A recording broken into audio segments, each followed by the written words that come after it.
obviously the music that I'm not allowed to let you hear.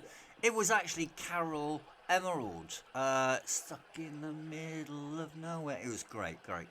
Anyway, cracking on because the algorithm keeps asking you to keep moving on very quickly. So, what's this all about? We're going to be talking about what has happened to the traditions of art. And you get that when you go travelling. And there's a particular reason for me saying that. My experience was, sorry as I brush down my computer, I used to show people around real estate in Turkey, and they would always say to me, "We're not buying anything. We're not buying anything." And I'll and this is a Turkish artist that I met out there. Fateh, his name was. He's a funny guy. Married a Scottish woman, and he learned how to speak Scottish as well. Oh, bless him. But basically, I'll just read a little bit from the book. It goes, in the noisy bustle of the bazaar was a small corridor lined with ceramic goods. It pulled you in deeper and deeper to see more. Then it opened up, like the TARDIS, into a huge theatre of creativity, busy with artists hand painting plates and other ceramics. The visitors were taken to a small dark room at the back of the factory. The curtains were closed, and anticipation or fear would start to set in. Then the lights were switched off, and the room would become enlightened and illuminated, starlit ceramics. It was a magical sight, and you felt like a child looking into a night sky. Then the visitor would buy. And it's true. I used to take my clients there. And it was a spectacle that, for me, even myself, was quite phenomenal. But you only get that from travelling and experiencing. And looking at traditional artistry and cultures and techniques. And I also remember when me and Gail went on our little world travels, we went to Krabi Island in Thailand. And I saw this guy on the streets, and I did take photos, sorry I keep brushing like that. And he was sitting there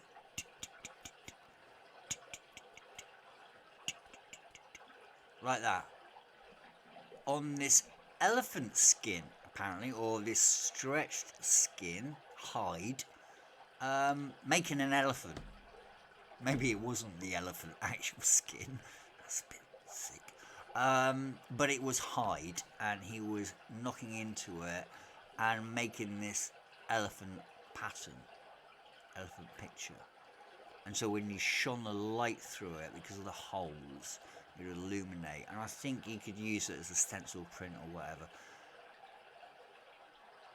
Absolutely amazing techniques. Now, there are a lot more techniques in my research, because you know what I'm like, you guys. Japanese wood prints from the 18th century. Now, you see a lot of that, and that has inspired the likes of Andy Warhol. Pablo Picasso also picked up on Japanese wood prints, and he used to use that as an example, because the figures would not have depth of field.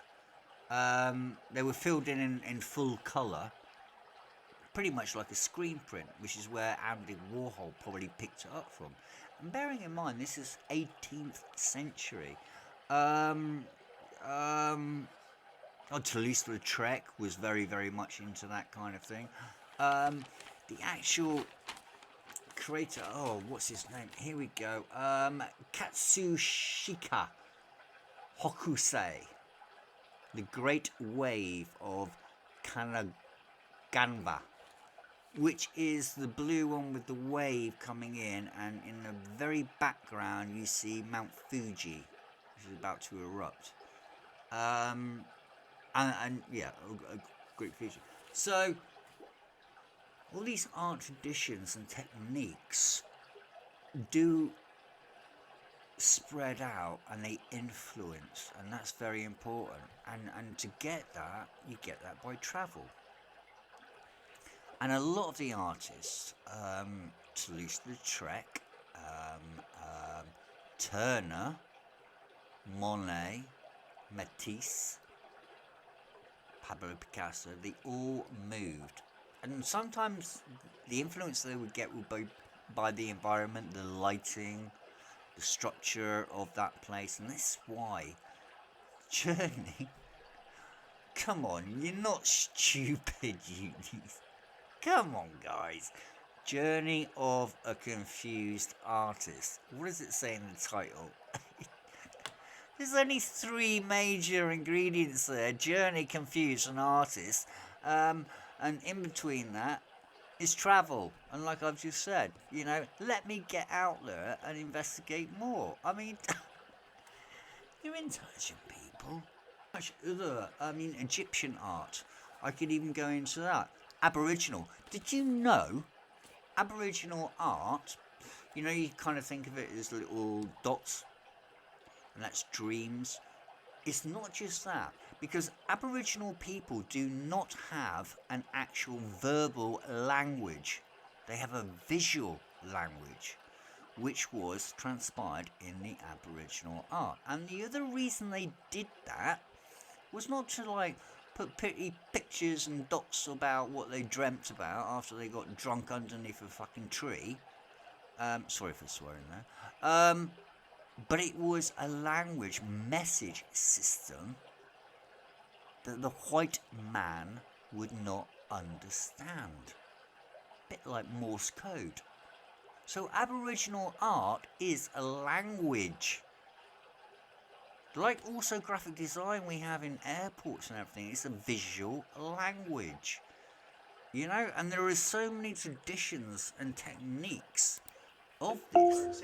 Getting that from YouTube. Regardless of Aboriginal, I could keep going on. In fact, I'm not going to go on because 170 is here. And selling. I've done enough videos by the book. For the Warhol. It's selling Subscribe here. to the channel. $120 million. Become a subscriber. Help me. Help you. Mark's bidder 34 million, 35 million, 36 million with Loic 37 million against you Loic at 37, 40 million, Amy's bidder at 40 million, more of you in a huddle there at 40 million, 41, 42 million dollars, Mark's bidder now at 42 million, Going to eventually. 43 million with Amy now. $43 million against you, Mark, at 43. Me doing a video like this, but in a cafe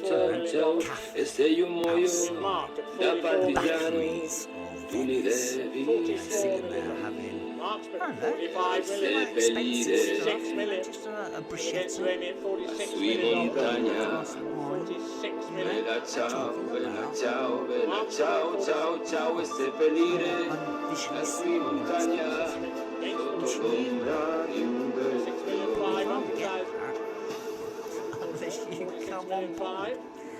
Look forward to seeing you soon on the next episode.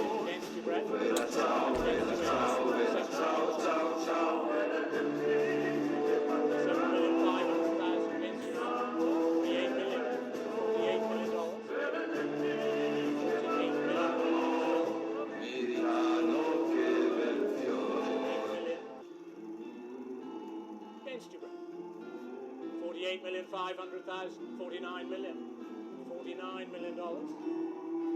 Still with Mark,